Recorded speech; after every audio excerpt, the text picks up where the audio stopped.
자, 유튜브 시청자 여러분들 놀라운 소식입니다. 오늘 검찰에서 여의도 민주당사에 압수수색을 들어갔다라고 합니다.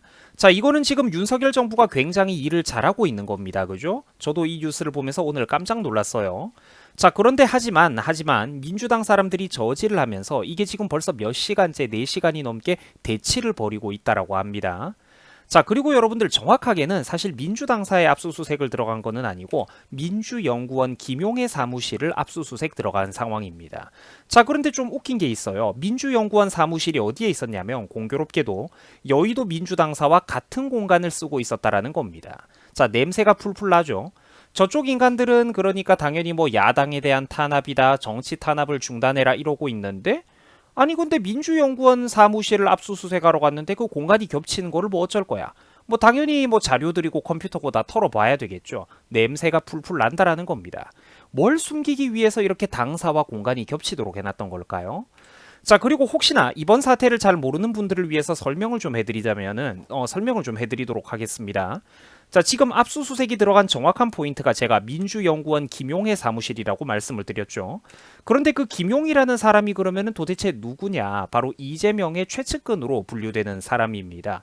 자, 그런데 이 사람이 최근에 대선 자금 8억 원을 받은 그런 혐의를 받고 있는 상황입니다.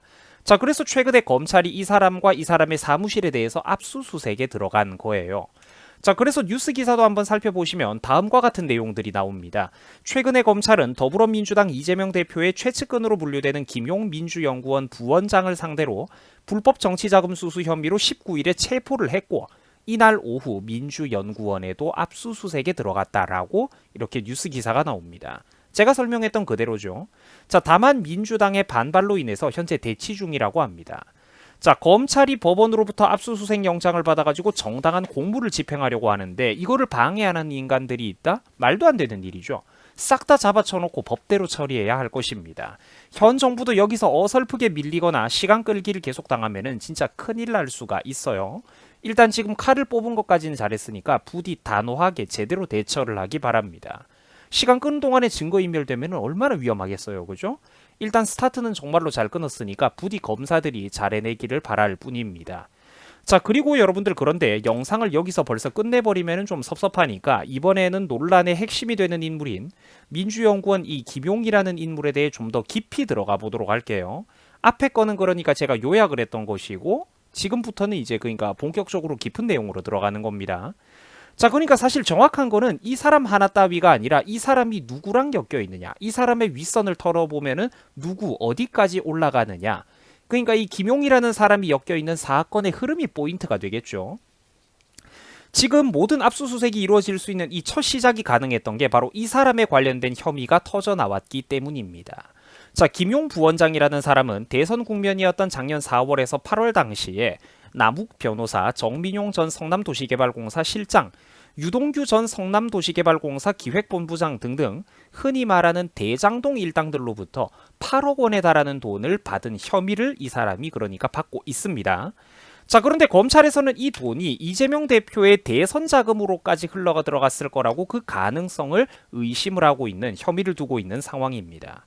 자, 그리고 이 추측이 이 검찰이 가지고 있는 이 추측이 합리적이라고 볼 수밖에 없는 이유가 또 있는데 바로 이 김용이라는 사람은 이재명의 최측근으로 몇 년째 활동했던 사람이기 때문입니다. 자, 오늘 서울중앙지검에서는 김용 부원장을 이미 체포를 했고요. 그의 자택까지 압수수색을 했습니다.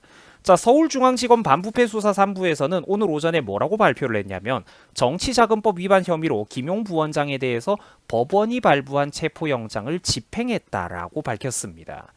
자, 한편 언론의 취재 내용에 의하면 김용 부원장은 지난해 2월 유동규 전 성남도시개발공사 사장 직무대리에게 대선 자금 용도로 20억 원을 요구한 정황도 포착되고 있다라고 합니다. 완전히 막장이죠. 자, 이후 김용 부원장은 이재명 대표가 과거에 경기도지사에 취임한 뒤에 경기도 대변인을 맡았다가 측근입니다. 그죠? 2019년 11월에 사직을 했었고요. 이후 물밑에서 이재명 대표의 20대 대선 캠프를 꾸려가지고 꾸준히 조직 업무 등을 맡고 다녔습니다. 그러다가 지난 7월에부터는 그 공식적으로 이재명 대선 캠프의 총괄 부본부장을 맡았던 겁니다. 측근 중에 최측근이죠, 이 정도면. 자, 그리고 여기서 여러분들에게도 상당히 익숙한 이름이 나옵니다. 바로 유동규입니다. 유동규 전 성남도시개발공사 사장 직무대리는 김용 부원장으로부터 대선자금 조성, 대선자금 관련 조성 요구를 받은 뒤에 대장동 개발 사업을 함께한 화천대유 자산관리회사의 관계사인 천화동인의 4호 소유주 남욱 변호사에게 이거를 전달을 했습니다.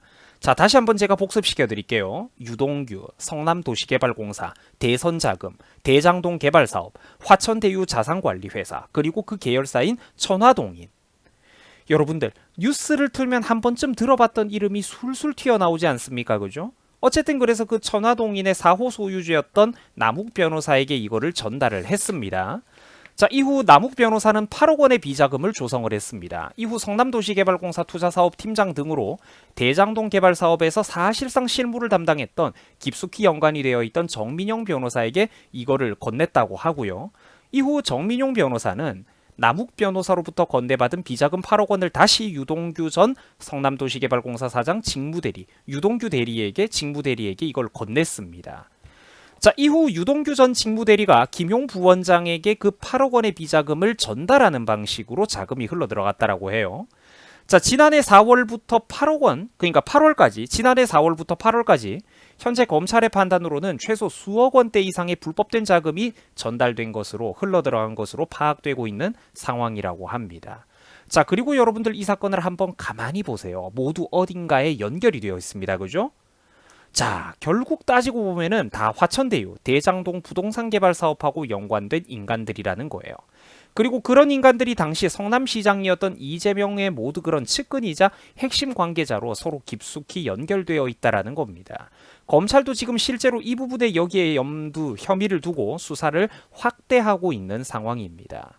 자, 그래서 아마 지금 제가 이 주제를 다루고 있는 유튜브 영상들 중에서 제가 올린 이 영상이 아마 가장 간단하면서도 사건의 중요한 큰 줄기들을 잘 다루고 있는 그런 좋은 영상이라고 제가 생각을 합니다.